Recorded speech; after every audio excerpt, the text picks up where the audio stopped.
Hi everybody, it's Linnea, and this week ThermOWeb is collaborating with Miss Ink Stamps, and I'm really excited about today's card. I have been on kind of a monochromatic kick lately, so I am going to be using some pink products from ThermOWeb along with some products from Miss Ink Stamps to create a monochromatic pink card. I'm going to go ahead and start with the Starburst stencil, or Sunburst stencil rather, from Miss Ink Stamps.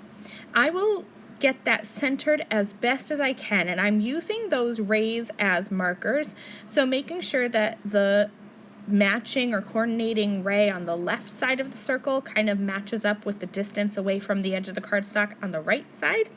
And then I'm going to use some purple tape to tape that onto the back of my cardstock.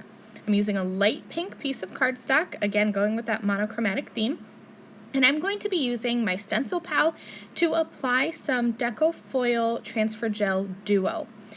I'm using the Duo Gel for no particular reason other than I didn't want to bring out my laminator today, and I like that with the Duo Gel you can apply flocks or foils or even enamel with just a die cutting machine, just the pressure from a die cutting machine. So I used my Duo Gel, and I'm going to set that aside to dry while I work on the rest of my card. I have the Miss Ink Stamps Punny Farm Pigs stamp set, and I picked out two of the cute little piggies, and I'm going to stamp them with some Copic friendly ink and then color them in with my Copic markers. I'm going to show you the handful of markers that I'm using on today's image. Feel free to take a screenshot if you want to know exactly what colors I'm using. I'm going to start with my darkest marker, which in this case is RV14, and I'm going to just add some shading where I think the darkest areas would be. I kind of like to picture the light coming in from the top, so anywhere where something overlaps, I'll add some shading. Where the ears are kind of overlapping his head, I'm going to add some shading. And then anywhere where there's little lines, like for his legs, I'll add shading. And then below his chin, where his head meets his body, again, that's where I'll add shading. My next marker is RV13, and I'm just going to blend out over the RV14, which was my darkest, and just kind of pull out those shading marks just a little bit. And then I'll continue on in this fashion with my other markers. I like to color dark to light. I find that it's easiest and quickest, and I get the most dimension and shading that way. But I always encourage you to color however you are most comfortable and to use whatever medium you're most comfortable with. I like to use markers, so that's what I'm doing.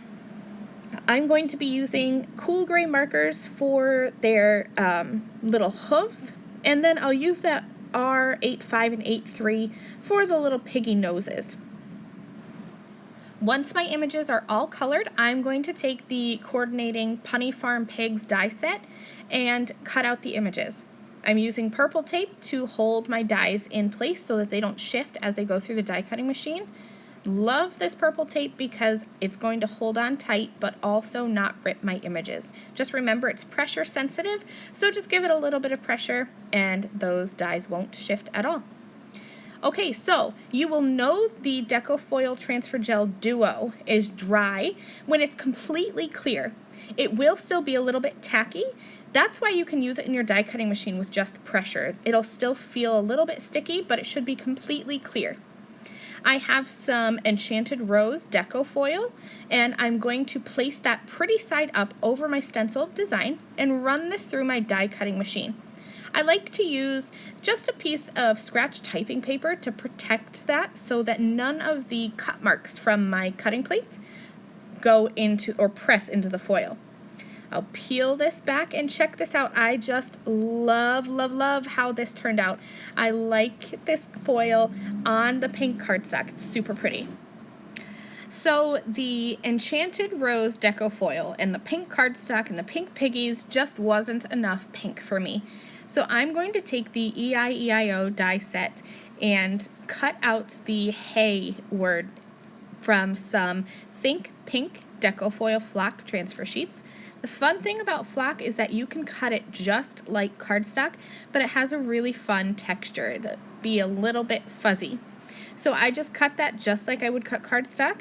And then I cut the word there from white cardstock 4 times. And I'm going to stack that up for a bit of dimension.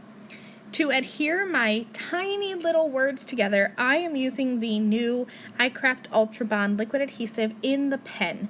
I like the pen because I can get tiny little dots and it's small, so it's easy for me to hold.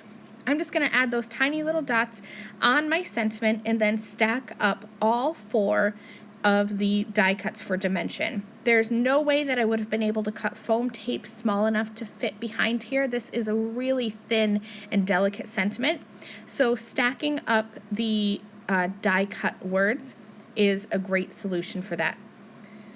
I'm going to just start assembling my card. I kind of have everything laid out where I would want it to go. I'm using that iCraft Ultra Bond liquid adhesive pen once again to adhere the word hey that I die cut from the Think Pink Flock transfer sheets. I'll glue that right in the middle of my card. And then I'm going to use the iCraft 3D foam squares, and these are in a new easy dispenser box. I'll use those to pop up my little piggies. Really like these new squares. The backing tape comes off really easily, especially if you press your finger into the foam square and then kind of the backer will just pop right up. I'm going to stick those right on top of my die cut sentiment and that'll finish this card. I hope you like this monochromatic look with lots of different textures using ThermOWeb and Miss Ink Stamps products. Thanks for watching this video. You can visit the ThermOWeb blog as well as the Miss Ink blog all this week for more collaboration inspiration. Thank you all for watching. I will see you again soon. Bye.